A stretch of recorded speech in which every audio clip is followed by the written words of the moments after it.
Hello, I'm Jeff Cabaservice from the Niskanen Center. And I'm Brink Lindsey from the Niskanen Center. Welcome to the Vital Center podcast, where we try to sort through the problems of the muddled, moderate majority of Americans, drawing upon history, biography, and current events. Good to be with you again, Brink. Great to be with you, Jeff. So this is now your third appearance on this podcast, which means you've been on more than anyone else. Okay.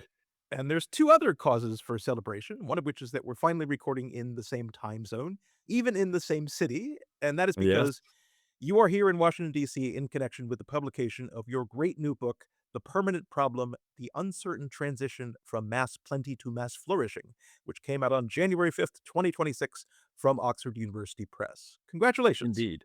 Thank you very much. Yes, I've been in D.C. I'll be in D.C. for a couple of weeks to flog the book.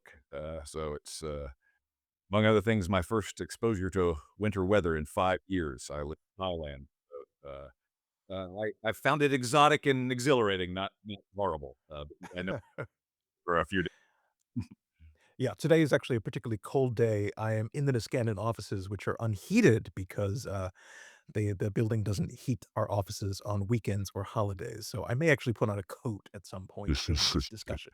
Okay. But like I said, this is a great new book. Congratulations again. I want to make sure we don't bury the lead by talking about all of the fascinating issues that you raise in this book before we've laid out its general thesis. So let me say first that the book takes its title from a phrase by the English economist John Maynard Keynes in his essay Economic Possibilities for Our Grandchildren, which was published in 1930. This, of course, was a time when the world had collapsed into the Great Depression, so it's on some level astonishing that Keynes's essay is optimistic about the economic prospects for future generations 100 years into the future, that is to say, a few years from now when you and I are speaking. And Keynes understood that despite the widespread misery of that time, the Depression would only be, in the long run, a temporary interruption in a longer trend of cumulative growth. And he concluded that in the long run, this meant that humankind was solving the main problem that had confronted our species since its earliest days, 300,000 or so years ago, that is, the struggle for material subsistence. But Keynes foresaw that if growth were to go on for another century, then, quote, for the first time since his creation, man will be faced with his permanent problem: how to use his freedom from pressing economic cares, how to occupy the leisure which science and compound interest would have won for him, how to live wisely and agreeably and well. But at the same time, Keynes worried that there would be problems in humanity transitioning from its traditional purpose to a new one. In fact, he wrote that there is no country and no people, I think, who can look forward to the age of leisure Mhm. and abundance without dread. So, as you went about writing your book, wouldn't one think that leisure and abundance would be prospects to welcome rather than to dread? Well, he argues that the transition from tackling the economic problem to facing up to the permanent problem would be traumatic because it would require societies to unlearn habits formed over untold generations and reorient their life uh, from a scarcity-based mentality of accumulating and competition and accumulation to one based more on uh, realizing one's own capacity for intrinsic purposes rather than for extrinsic rewards. So he thought that this process, this transition of relearning how to live, would occasion something along the lines of what he called a general nervous breakdown. So I thought that sounded like a pretty good description for the melees that the U.S. and other advanced democracies find themselves here in the 21st century, where the richest, healthiest, uh, best educated, most humanely governed societies that have ever existed, and yet everything is doom and gloom these days. Where economic growth has slowed to a crawl through most of the advanced economies, even if the United States is doing relatively well. Class divisions have deepened and reasserted themselves and have sparked, in my opinion, the global populist uprising now underway throughout the more developed countries against established institutions and governing elites. Um, Social connections are fraying, mental health problems are on the rise. Uh, raw IQ scores are falling, um, birth rates are plummeting, and just general pessimism and dread about the future are things you can get people across the political spectrum to agree on. So why are we in this predicament? Why, if things are so great and are objectively better than they've ever been before, why is there so much uh, uh, angst and unhappiness?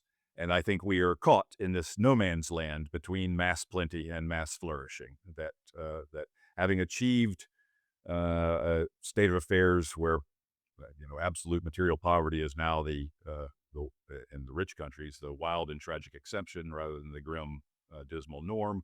Um, we've moved the goalposts on what we think makes for a successful life and a thriving society. It's no longer enough simply to provide more material goods. We need um, meaning and purpose and status and belonging. We want quality of life. We want self-realization, and these intangible things. Our current way of life, our current capitalist consumerist way of life, isn't very good for providing for most of us. It's doing quite well, I think, for the 20 to 30% of people who are in the highly educated professional and managerial elite. But for everybody else, not so much. They're on the outside looking in.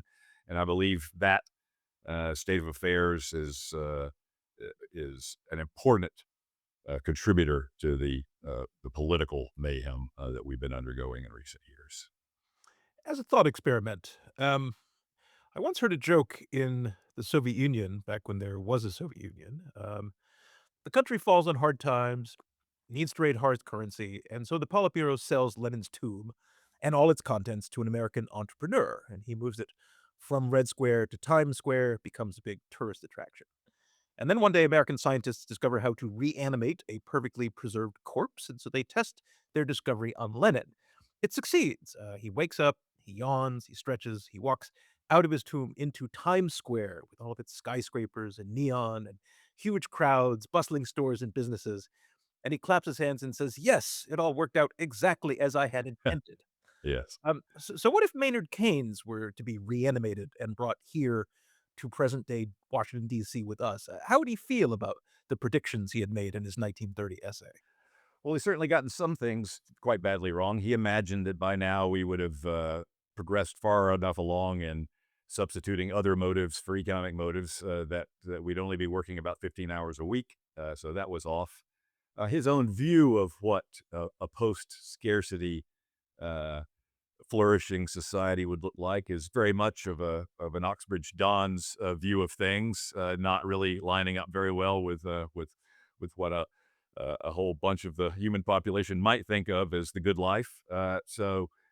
In his sketch of a future in which people are just converted into the lilies of the field, where they toil not and really don't have any care for the morrow, that that really does not speak to me. I want a society that continues to be dynamic, that's continuing to stretch the frontiers of knowledge and of mastery over nature, so that people are still engaged in big, important projects, but in a context within which those who aren't doing those things uh, can find other things to do that fill their lives with structure and meaning. You know, what's interesting to me about this book relative to some of your other works is that politics doesn't play a big role in it. The terms Republicans and Democrats don't show up that often. I can't remember if the president appears by name in your book. And yet, this does seem to be relevant to the moment in which we find ourselves. I mean, this was the least functional Congress in the last year of one in recent history. And, if Keynes were trying to think about how humans could live agreeably, wisely, and well, it's probably not a good sign we have a president who doesn't seem to be agreeable, wise, or perhaps even well.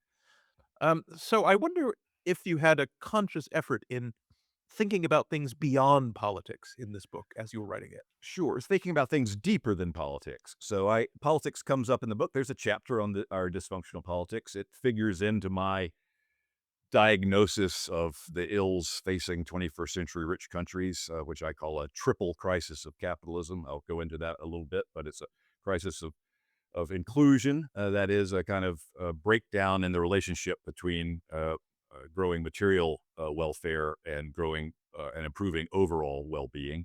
That you see that at a macro scale in terms of the reemergence of deep class divisions. You see at the micro scale through the sort of literal process of social disintegration, the breakdown of vital social connections, the sort of rise of loneliness and friendlessness, the angst that teenagers who are addicted to social comparison via social media that they're going through. So we have this problem, the problem of where uh, economic growth isn't doing a good job of bringing the large majority into favorable conditions for living the good life. Meanwhile, we have what I call the crisis of dynamism. That not only is the relationship between growth and overall well-being weakening, but the capacity of the system to produce growth itself, to continue pushing the technological frontier outwards, is sputtering. Uh, and then finally, a crisis of politics that we would. A lot of the problems that I talk about in the crises of dynamism and inclusion are problems that could be ameliorated through collective action in the political sphere. But the problem is that the politics isn't downstream, or is not upstream rather from the cultural problems that are causing the social problems in capitalism. They are also creeping up and causing our dysfunctional politics. I see the dysfunctions of our politics today as peculiarly rich country problems born from our new class divide along educational lines. That's a peculiar feature of a post-industrial information age economy, that kind of class divide. Um, a feature of our new media environment, which was supposed to bring us all together, and instead is making us divide up into tribes and hate each other. Um, and and a feature of the growing general power of the professional and managerial elite, not only over our economic lives but over politics as well. Since the 1960s, politics has become more and more of a game for highly educated professionals and technocrats. The old mass participation in politics through unions, through mass membership organizations like Chambers of Commerce and the Grange. All of that really started fading in the 1960s, and political participation got replaced by single issue advocacy groups that were run by professionals, and the only membership obligation is to write a check to them. So we have a different kind of politics that's run uh, rather than the old kind of politics of an elite and strivers who identify with the elite versus the have-not masses in a have versus have-not kind of politics. Now we have a politics of two rival elites, one business-oriented, one professional managerial-oriented, and it's left ordinary people frozen out of that process. Elite people have different concerns than ordinary folks. They tend to have cultural views that are exotic and weird by normie standards, and there's been a lot of trying to shove those exotic cultural views down the normies' throats, and a lot of backlash from that. So, alas, politics is caught up in the same problems that we need politics to solve. Does it seem to you that this triple crisis of capitalism has something that has been unfolding over a long period of time, decades even, or are there particular inflection points that you'd point to? I think it's been gathering steam since since mass affluence dawned in America in the post-war 50s. I think the a lot of the cultural upheavals of the 60s and 70s were uh, were the handiwork of, at that time, rather small groups of people who got a lot of attention, but the things they stood for gradually leached out into the broader culture and broader population. So we've seen the kind of counterculture, adversary culture, kind of a deep antipathy to one's own society, one's own institutions and history. That was a very tiny group of very loud, attention-getting people in the '60s, but that has become kind of conventional wisdom on the left side of the political spectrum. And then in horseshoe theory coming to pass, there's a whole lot of alienation from American institutions on the populist right now as well. So there's so yes, it's so I see really that the changing that first of all, the achievement of mass affluence, changed the problem set from the economic problem to the permanent problem. So we have something. The goalposts got moved. At the same time, the changing economic structures under conditions of mass affluence and various cultural responses to the conditions of mass affluence, I think, have significantly complicated the transition that we need to make. So, and we've seen that play out. We've seen these problems grow and curdle and toxify uh, from the '60s through the present day. Of course, our politics has taken a wild negative turn in the social media age. So that's an inflection point of a kind. The dropping of gatekeepers that allowed things that had been confined to the under the side of the log to get exposed to the light of day. And but our problems are decades in the making. In 2007, Brink, you published a book called The Age of Abundance: How Prosperity Transformed America's Politics and Culture. And, as a student of Lindsayism, I think Mhm. of your new book, The Permanent Problem, as in some ways a return to and rethinking of and a refinement of the themes of your earlier book. Now, the jumping off point in that book was not Keynes, but Karl Marx, who had a Yes. vision of the future that in some ways curiously resembled that foretold by Keynes. Marx Yeah. predicted that both the traditional idiocy of rural life and the immiseration of urban workers would be swept away. The development of new productive forces would not only do away with starvation, it would allow humanity's physical needs to be met with only modest effort. And what Marx called the realm of necessity would be replaced by the realm of freedom, which would usher in a beginning of what he called that development of human energy, which is an end in itself. So if you could you tell me about that earlier book and how your consideration of this question of Sure. abundance and freedom has and has not changed over the almost 20 years since you wrote it?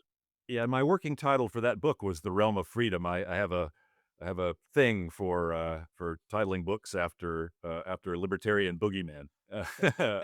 um, but but actually, I'll mention a more recent book first.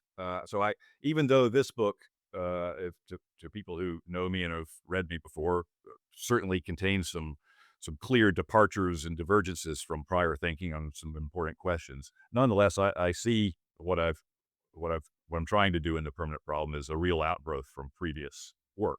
So more recently, Steve Tellis at Johns Hopkins and a Niskanen Senior Fellow, and I wrote a book in 2017 called The Captured Economy. Um, and that book was a story about slow economic growth, high economic inequality, and dysfunctional politics that made both of them worse. So you can see the permanent problem in my diagnosis of a triple crisis as a kind of widening and amplification of that story. That the slow growth translates into flagging dynamism, high inequality translates into declining inclusion, and the dysfunctional politics is again uh, crops up in both books. So uh, in the permanent problem, I was sort of confronting these characteristic problems of the 21st century, but at a much deeper level, not at the policy and institutional level, but at a cultural and civilizational level. And as far as a kind of intellectual framework to make sense of that, I went back to a previous book I had written, The Age of Abundance, which came out in 2007, but was sort of conceived in the glow of the end of history '90s, and written in the early O's.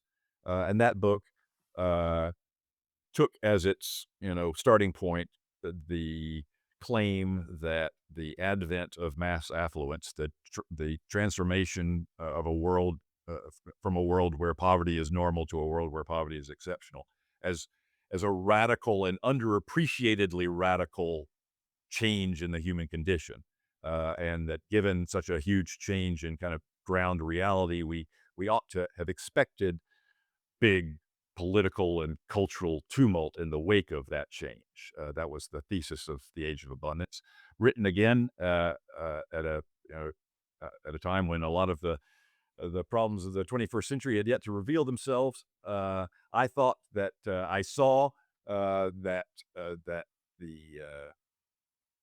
that the arrival of mass affluence was triggering both, creating both extremely hopeful opportunities and then also creating snares and potential traps for people to go wrong. And I but I saw that, I thought then sort of, quite self-satisfied, that the main Sturm und Drang had been in the 60s and 70s, and we had worked through that, and that now it was upward and onward.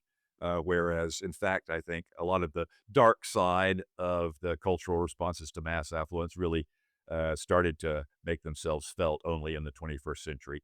So when I wanted to, expand the analysis in captured economy to go deeper and to go back to this frame of mass affluence as a really important uh, change that's happened and an important uh, element in any story of explaining how we got to where we are. Um, the working title I had for the project, it wasn't even a book project yet, but just a project of musing and note taking and reading, was The Age of Abundance. What the hell happened? Some of the themes of The Permanent Problem, the book, first appeared in your Substack of the same name. If memory serves, you began that during the pandemic. And what was so interesting about that Substack was the way in which you were having an argument with yourself, in real time, with each essay responding to some of the themes raised in the other ones, but also in some sense to some of the things you had believed in the past that maybe you would change your mind about. And you're Yes, addressing these huge themes of the sustainability of capitalism, the threats to liberal democracy, the future of humanity. And many of those themes and some of the specifics of those essays did make it into the book. But although this book has lots of moving parts, it also structures those arguments you made on your Substack in what I think is a coherent and impressive way. And broadly speaking, the first 7 chapters are a diagnosis of the problems that have beset humanity in this transition toward mass flourishing. And the last 3 chapters are an attempt to peer into the future for possible avenues toward arriving at that flourishing. And this is what which is three times more prescription than the typical policy wonk book, which normally has 9 chapters of everything's going wrong and one limp what is to be done chapter. So yes, or even just a paragraph, "Put me yeah, into power and me yeah, me and my cohort will make everything better." yes. And this, to my mind, is what makes The Permanent Problem ultimately an optimistic book. And as you write, "The seeds of a much better world have been planted and are already sprouting. We have only to recognize them for what they are and give them proper care and encouragement." So to paraphrase the notable philosophers, Ian Dury and the Blockheads, what are some of your reasons to be cheerful? So, on the crisis of dynamism front, on the sputtering of economic and technological growth, uh, where just extended years of stagnation are becoming normal in rich countries. We see today this rise of what's on the center left called the abundance movement, on the center right called the progress movement, but uh, a recognition that um, progress in the world of bits, that is information technology, has been rollicking along since the 1970s and accelerating and upending our lives and giving us all kinds of wonderful things and also presenting all kinds of dark temptations and wrong turns that we might take. Um, but progress in the and we've been so captivated by that that we didn't spend a lot of time noticing how much progress in the world of atoms had slowed to a crawl. Um, and in fact, there was sort of a in the 70s we have kind of this great refusal that we had put footprints on the moon and we decided not to go there anymore. We had, mastered nuclear power and we stopped building any more nuclear power plants. We achieved, supersonic aviation. We stopped doing that. So it was almost similar to the Chinese Empire that had launched the great global voyages in the 1400s and then said, "Nah." Y y you know, you use this phrase that I don't think most people will have run across, the anti-Promethean spirit. Can you say something about that?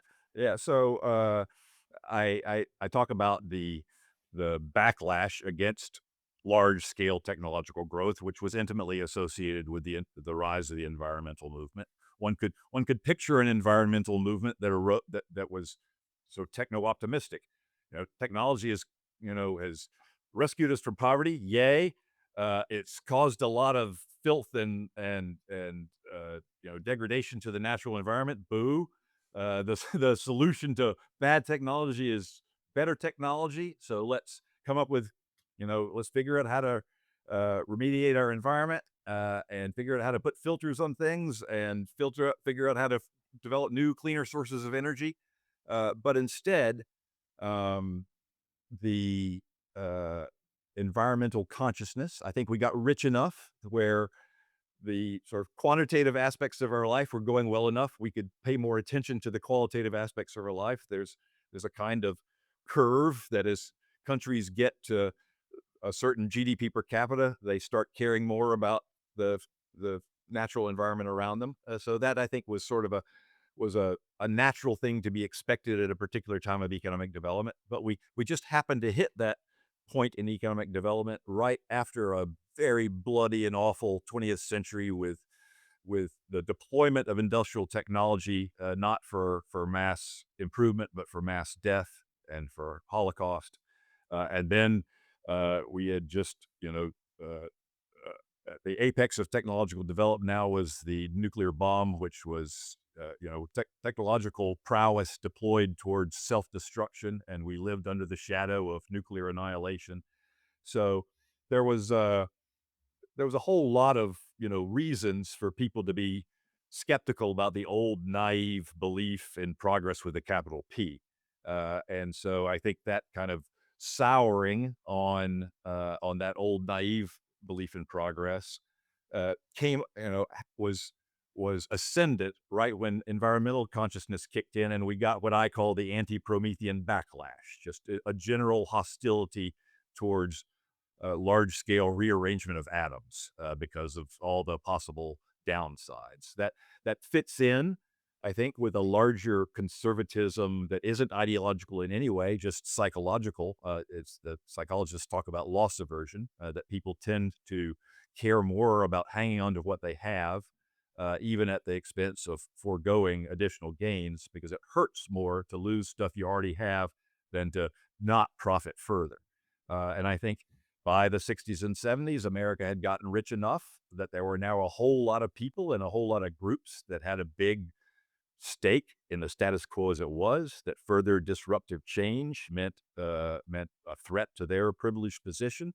As we got richer, communications technology improved, which meant it was much easier for us to organize these conservative groups and for them to band together and start throwing sand in the gears of creative destruction. So I think you have this ideological and just very basic human response to mass affluence that combined in a kind of Baptists and bootleggers coalition of the high-minded and the low-minded, but both pushing in the same direction. And And when you say conservative in that recent sentence, it's you mean just that with a small c? yes, Because anti-change. Yeah, yeah, because many cases, these were people who regarded themselves as the epitome of all things progressive. correct.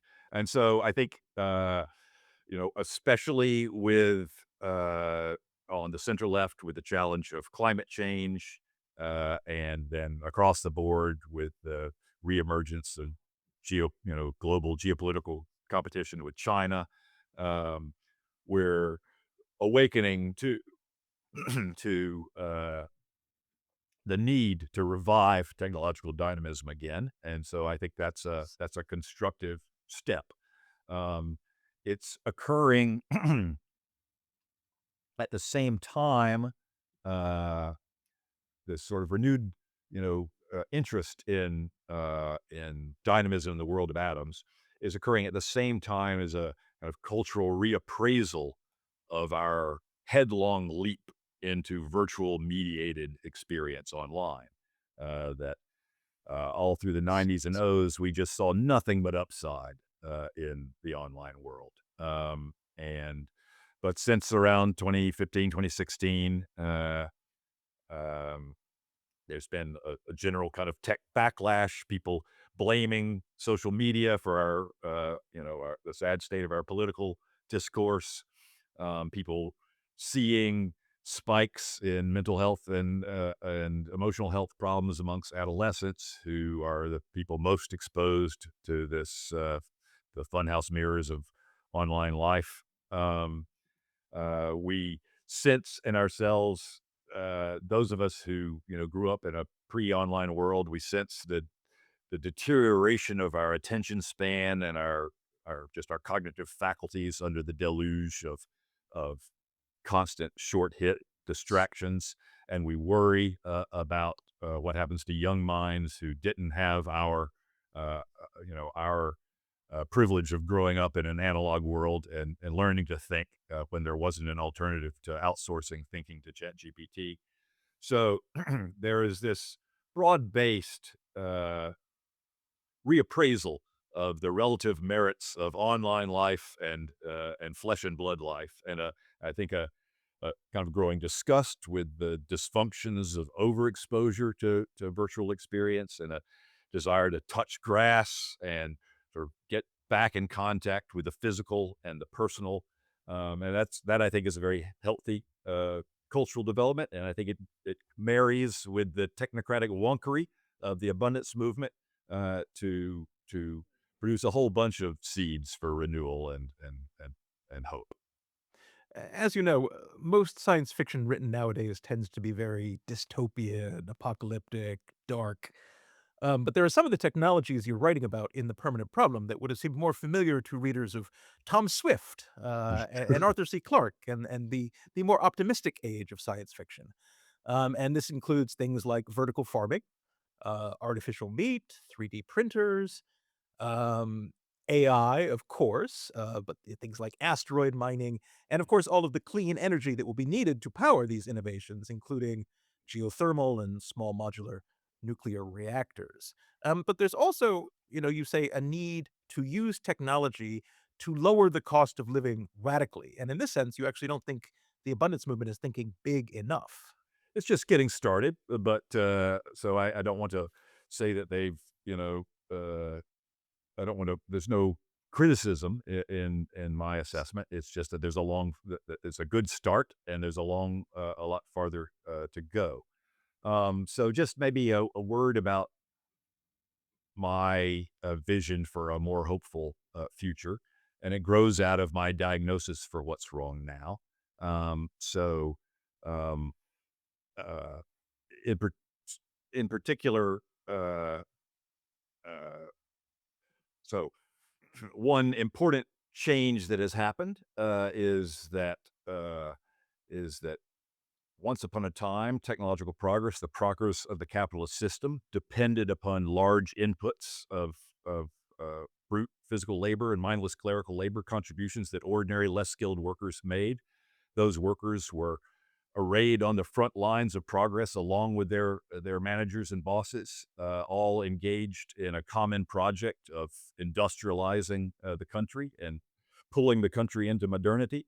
Um, since then, on the downside, the dependence of progress on dirty, dangerous work produced this very deep and nasty class cleavage that gave rise to the socialist movement and to totalitarian communism. It was a really destabilizing kind of conflict.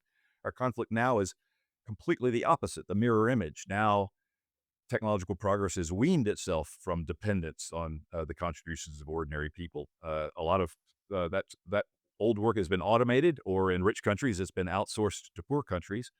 So that as far as rich countries are concerned, technological progress, the movement of the system forward, uh, is uh, is really is a game for highly trained specialists. So that leaves ordinary people on the outside looking in. I think that's occasioned a big downgrading in social status for ordinary workers and ordinary people. It's behind a lot of the social disconnection, which is especially um, advanced outside of the college educated elite. But if the problem is that pushing the system forward no longer is a mass mobilization enterprise, then that the opportunity there is that the people who used to be mass mobilized into pushing progress forward might be able to structure their lives differently, aiming not towards helping the system, but towards helping themselves and the people that they care about live good, substantive lives. And at the center of well lived lives for almost all of us are strong face to face personal relationships. My diagnosis for the sort of fundamental reason those connections have unraveled is that we are victims of our success. That that these face-to-face personal relationships used to fulfill vital practical functions. Our spouse was a partner in economic co-production. Um, our children were economic assets that helped out on the farm and took care of us when we were old. Our friends and neighbors were an insurance policy against bad times and allies for threats to the violent threats to the community, and uh, and hanging out with him was you know just about the only alternative to the mind crushing boredom of just sitting out on the porch and listening to the crickets. So, but since then, a lot of the functions that we used to that used to be uh, engaged in by our face to face peers, we've outsourced them either to the commercial marketplace or to the welfare state, and as a result, those people in our life, which are the most important thing for our overall welfare, have been demoted to just become sort of one consumption option amidst a sea of expertly marketed alternatives. And because those alternatives are marketed well, and because they have short-term hits of dopamine that are hard to resist, at the margins, again and again and again, we turn away from the things that really matter and towards short-term distractions and entertainment to our long-term detriment. So that's a long way of saying that in my view, a flourishing society is one in which face-to-face relationships are vital and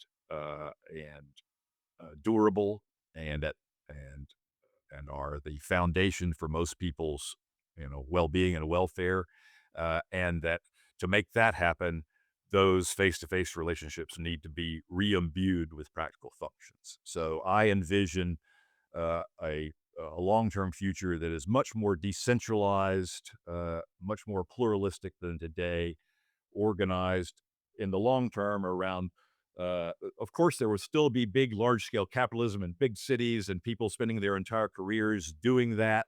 Also, people dipping in and out of the system to make bank.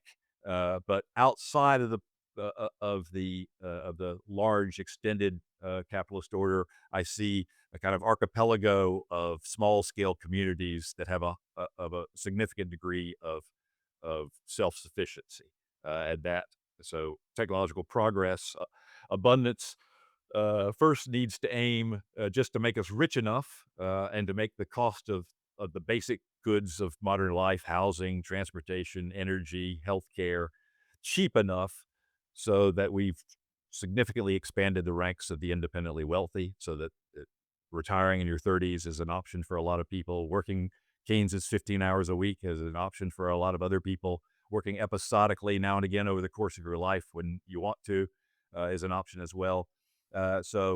We need that, but we also need to direct technological progress towards technologies that can sustain small scale communities. So things like small modular nuclear reactors, vertical farming, 3D printed housing, and the like. There was a book that came out a few years ago by a socialist author named Aaron Bastani with the delightful title of Fully Automated Luxury Communism. So the communism part's never going to work. But what I have in mind is something like highly automated luxury localism. I like it. Let us pause for a moment from talking about the present and the future and talk about the past, more specifically, your past. Um, as I said at the outset of this conversation, this is your third time on this podcast, but one of those appearances was our joint interview with Brad DeLong about his economic history slouching towards utopia. And your first appearance was way back in 2021 before the format of this podcast had really cohered. So this means I haven't ever asked you on the podcast about your upbringing and education and other personal details, although we did get into subjects like your boyhood love of the American space mission and the fact that you had and presumably still have autographed photographs of every astronaut from the Apollo era. So let me ask you the same question you asked Virginia Postrel, the great writer on futurism and dynamism, when you had her on your podcast. Like Virginia, you were born and raised in the South, in your case, in Tallahassee, Florida, and Yes. you left the Southeast to go to college and didn't really look back. And if you ever had a Southern accent, you don't seem to have one now. But do you still carry the stamp of Dixie? And does your Southernness explain anything about you as a thinker and writer? Yes, so I was born in the Deep South and 100% Dixie roots. I uh, and those roots, right? That growing up in a deeply connected Southern family gave me, some expectations for what a good life ought to be. That now, seem very wise, given all the distance we've covered, running away from those old truths. So that importance put on family and on roots, I think, is something that I've you know uh, grown to appreciate more as I've gotten older. Um, but I was lucky to grow up in a bookish family. My mom and dad were both first generation college grads, um, both book lovers. My mom, especially. Our house was just all wall space was converted to bookshelves. So I grew up in that kind of environment. So I grew up in the South, but not necessarily of the South, and felt, especially in my adolescence, pretty seriously alienated from the kind of good old boy culture of high school life. Um, but but again, the um, I think that a dynamic society and an inclusive society go together, and that the dynamic society gives people wings, but those don't tend to last, don't tend to be durable unless people also have roots. So out of my southern background, I see the interconnection between those in my own life. That it was my rootedness that allowed me to dream big and go far from home. But it was because I started in that matrix of dense connection and care. So uh, that's one takeaway, I guess. I also went to high school in Florida, and actually, we knew a lot about Leon High School in Tallahassee That's where I went. because it had a good academic reputation and it'd been around a long time. I want to say it's one of Florida's oldest high schools, but we also knew that the Panhandle was probably the most conservative part of Florida, even though Tallahassee also has Florida State University within it. So it's a Yes. odd mix of places. Yeah, so we had we were the state capital, which so there were state government workers from all over the state and college educated people generally. Then we had the big state university. So those were important, additions to the mix, to the social mix in Tallahassee, because otherwise it was just pure unrelieved rural Dixie all around. Also, though, how do I put this? In your book on the Age of Abundance, you wrote a lot about the Sun Belt and its rise in America, both politically and economically and socially. And in many ways, to have grown up in Florida was to have been part of the future as it was taking shape, as opposed to growing up in New England, where you're sort of seeing the old model recede with every passing year. And there certainly are economists like Gary Winslet, who were arguing that American manufacturing really needs to be more like the Sun Belt as it moves forward. So I wonder if that had any impact on you. Yeah, so as you mentioned, I was a huge enthusiast about the American space program, and Florida was the home of the space, America's Space Coast. And so back then, Floridians had a lot of pride about being a state on the forefront of progress. We were there, uh, launching launching men to the moon. We were also the fastest growing state in the country.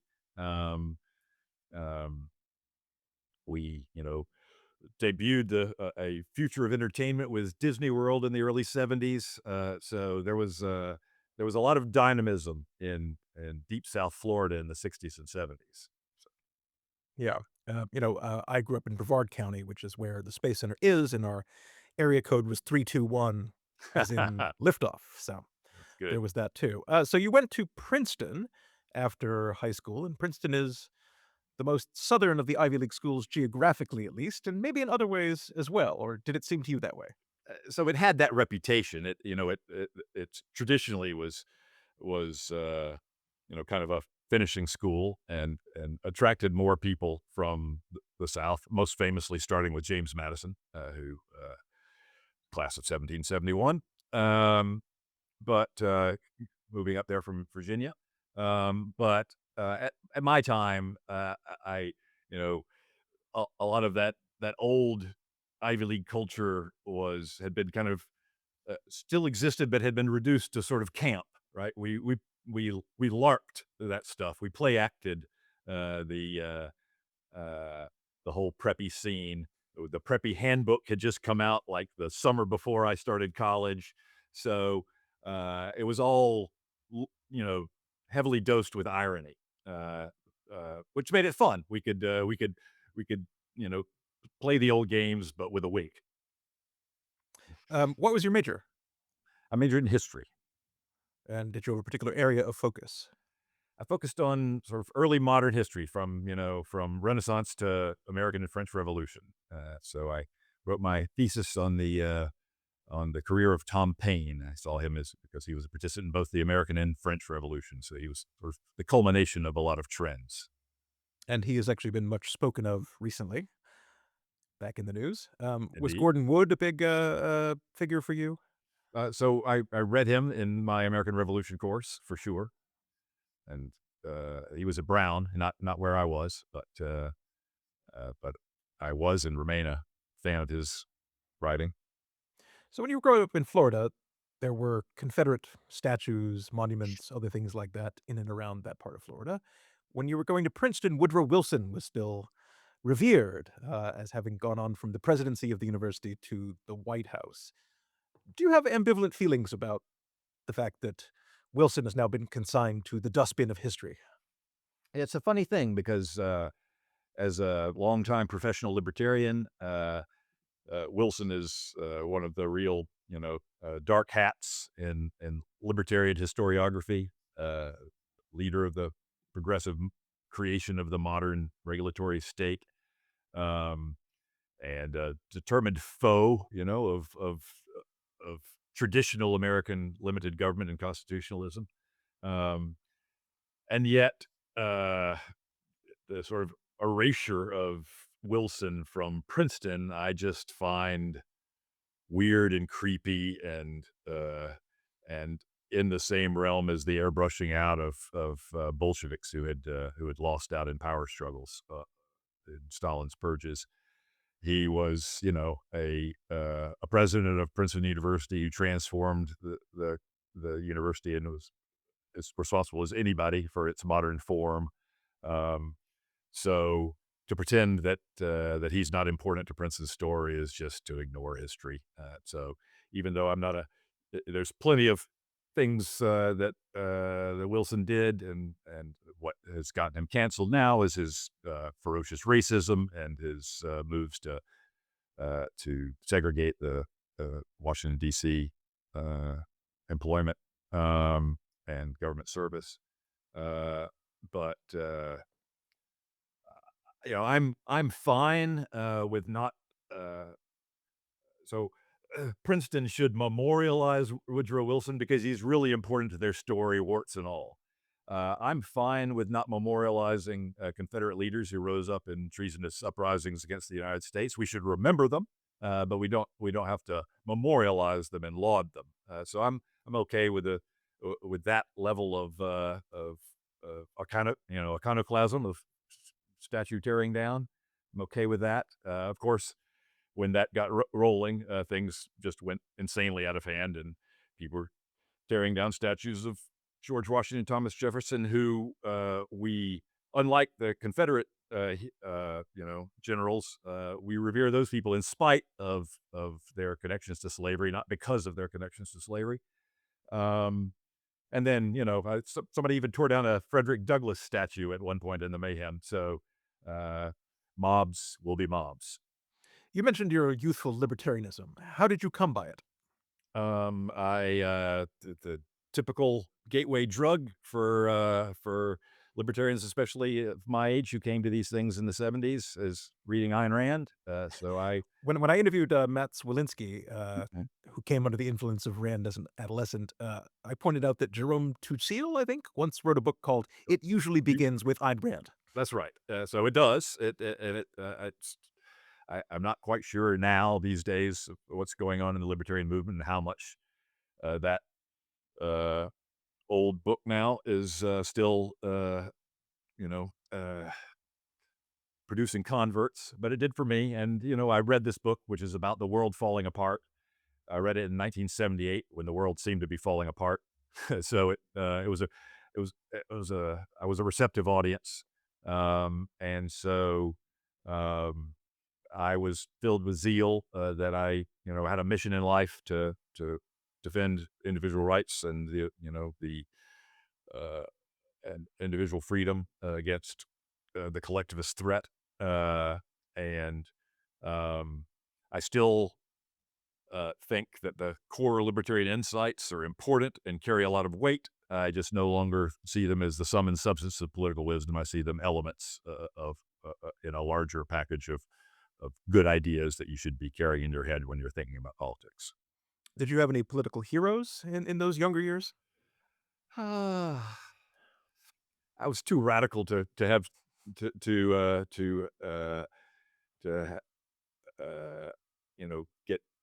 get too excited about any uh, practicing politician, but I was in a extremely unusual circumstance. I was in a five-man suite my freshman year, and this was the fall of 1980. All five of us voted for Reagan, um, which there could not have been another dorm room on campus that replicated that because we had polling that came out, that fall, and as I recall, Reagan polled at like 10 to 15%, and Carter pulled the 20s, and the rest of the Princeton student body was all in on John Anderson. Good old third party John Anderson. After Princeton came Harvard Law School and then a career in corporate law, if I remember correctly, Regulatory law, yes. which took you all around the world. Yeah, so I did, I spent, 7 or 8 years doing, international trade regulation, representing foreign companies exporting to the United States and getting tripped up in uh, various protectionist laws that back then defined very complicated criteria for the imposition of special, additional tariffs. Now, we just blanket the world in tariffs, according to the presidential whim. But back then, there was an elaborate process for doing so, and I was the lawyer on the other side. So I I the people who paid the checks, were foreign manufacturers and exporters, but I saw myself as indirectly representing the American consumer. So I came to Washington, D.C. about quarter century ago, and I came here to work in a management consulting company focusing on healthcare. And after about 6 years of that, I was making four times what I make right now. Uh, but I stepped away from it because I wanted a more satisfying and meaningful life. And to be honest, I wanted to have conversations like the ones we're having right now. Yep. You did the same. Tell Similar me about that. story. Similar story. I was an associate at a law firm. That means I'm an employee, not a partner, not someone who shared in the profits. The division between the two, going from senior associate to junior partner, is usually like at least a doubling of income, and over the next few years, it could have been a trip, 3, 4, 5x in income. So there at the end of my waning associate days, I had long been interested in doing something else, doing something in the intellectual world, in the world of ideas, in the world of political ideas, and so think tank life appealed to me. Um, and I thought I had enough self-knowledge to know that I had the moral fiber to make the pay cut that was in the cards right then, but might not be able to summon up that moral fiber if I, instead of 30 or 40% pay cut, I was making a 90% pay cut, right? So I made the swap for, of pecuniary for psychic income at that time. And just to tie that into, themes of the book, this is something people like us do all the time. We call it work-life balance. We are blessed with the options to not maximize dollar earning in our career decisions. We can let the intrinsic satisfactions of work be an important factor in deciding what we do for a living. Um, and so we, a small group of people, have that freedom. Most people don't. And even so, all of us exercise that freedom in a world where work-life balance is presumed to be a completely individualistic thing, right? You do it on your own, and there's no broader cultural or institutional support for a life that prioritizes family and friends and local connection. You gotta swim against the economic tide to do that. So I'm looking forward to a world where we're rich enough that we can all of us afford the options that you and I have exercised, and we can build lives better in tune with human nature with our technological prowess rather than continuing to try to live at deep variance with human nature, which is uh, it puts us in deep psychological and existential dependence on other human beings. I thought it important to point out that when you are counseling a move away from dependence on materialism, consumerism, you have some credibility on that score. Um, so you eventually moved into a kind of doctrine you called with the clunky name of libertarianism, which represented a move away from the hardcore libertarianism toward a more liberal outlook. Is libertarianism, in some sense, the predecessor of today's abundance movement? Do you see them as your progeny? Yeah, libertarians always thought of themselves as transcending the left-right divide. That they were neither conservatives nor liberals. That they agreed with the left on some things and the right on other things, but they stood up above that. And in a sort of at a purely philosophical level, you can certainly make that argument. But sociologically, the fact is that libertarians were kind of a mutant strain of the right all along. They hung out with the right. They were treated as kind of the redhead stepchildren of the right. But people at the Cato Institute regularly wrote for National Review and Weekly Standard, and didn't write so much for the New Republic and the Nation. And so, uh, so fusionism and part of that was because conservatives liked us and made a home for us, and progressives told us to go pound sand. So. Uh, Fusionism was a conservative idea. The kind of model of the post-war conservative movement is this fusion of free market economics and social conservatism and Cold War hawkery. Put those three together into a triad. Um, and so, in the late days of the George W. Bush administration, it seemed to me that fusionist project was pretty moribund, and there was a whole lot of libertarians who were deeply disgusted with Bush's uh, big government spending, surveillance state uh, activities, etc. So it occurred to me that this might be a time to explore the possibilities of a libertarian left fusionism that we agreed with liberals on criminal justice issues and immigration issues and war on drugs issues and personal freedoms issues. And so there was a lot of things where we can make common cause with them and finesse our differences in the same way that we had made common cause with conservatives and finessed our differences there. Um, so uh, as a political idea, it was spectacularly ill-timed. I came out with this article, "Libertarians in the New Republic," in the December of '06. So that was right after the 2006 midterms, where the Dems had swept both houses.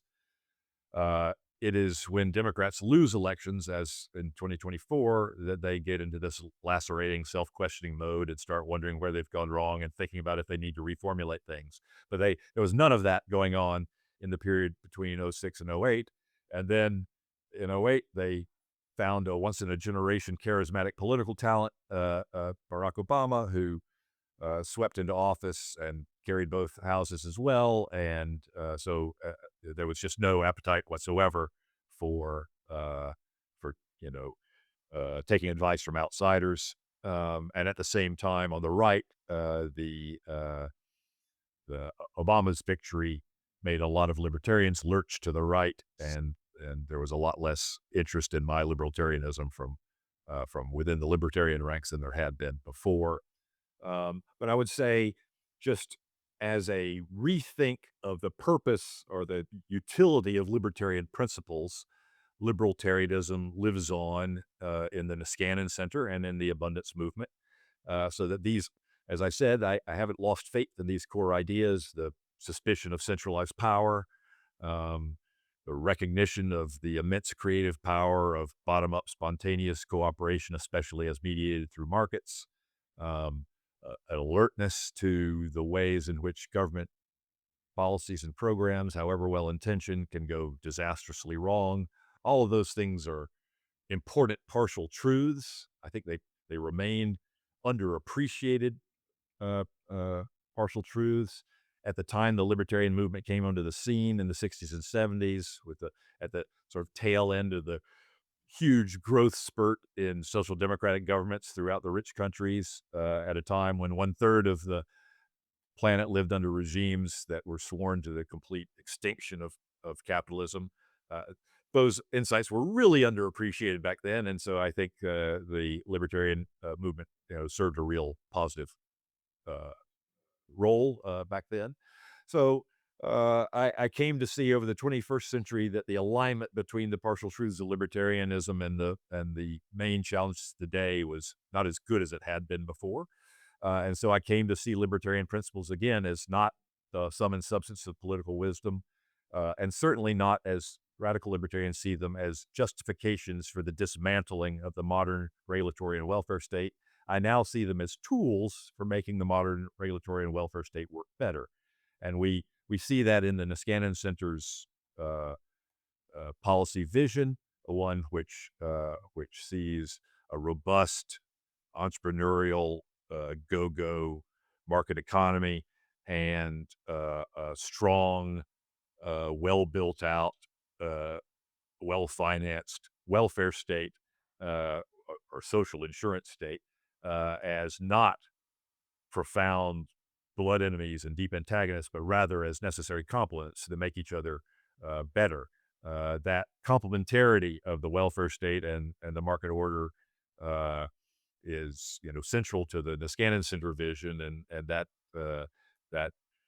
uh, explains, or that matches up with my libertarian vision of uh, that these libertarian truths still have an important place, but they just aren't the whole story anymore. Since we're playing with ideas of time travel, let's pretend that a copy of The Permanent Problem fell into the hands of 2006 libertarian Brink Lindsey. He'd be very pleased to see that his author's photo still looks good, no doubt. But he would also wonder, is this still a work of a libertarian or that has been changed by time and events, or have there been other things on which beliefs have changed? Flipping through, the footnotes, for example, he'd be like, what is this effective altruism that he seems to be interested in? Where this interest or distaste for factory farming? Does living in Thailand have any impact on his thinking? What do you suppose he would say? So I think there's it was a great benefit to be able to think out loud in Substack essays on the way to writing this book, because I had to talk myself out of a lot of the way I previously saw the world. And so, and in general, like, I was born in '62 in the depths of the Cold War. And so between then and 1989, you know, coming to political awareness in the '70s, so from the '70s until '89, I saw myself, in an embattled world where the good guys were engaged in the long twilight struggle against the bad guys, and the outcome was uncertain.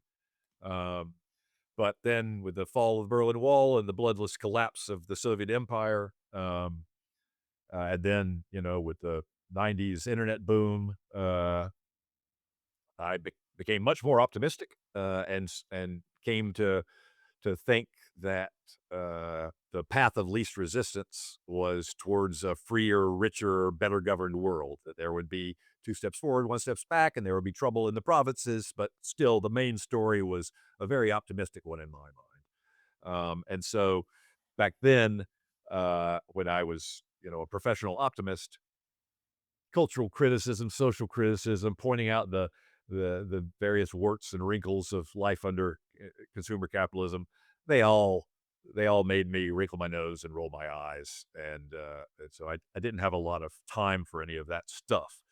So since around the time Donald Trump sewed up nomination of a major American political party, I came to the conclusion that the problems of American society ran deeper than I had previously thought, and I saw that the same political dynamics were playing out all over the world. So it wasn't just an America specific story. That this was a deep seated story, and I already had this kind of big intellectual framework for explaining the big picture tectonic movements of society, and that was the challenges of mass affluence. And so uh, I I switched out of this mode of feeling like I needed to defend uh, optimism and an optimistic take on the world. I'm now much more comfortable with a Dickensian pose of that it's the best of times and the worst of times. That I can wrap my mind around the fact that some things are incredibly hopeful and dazzling and amazing, and other things just fill you with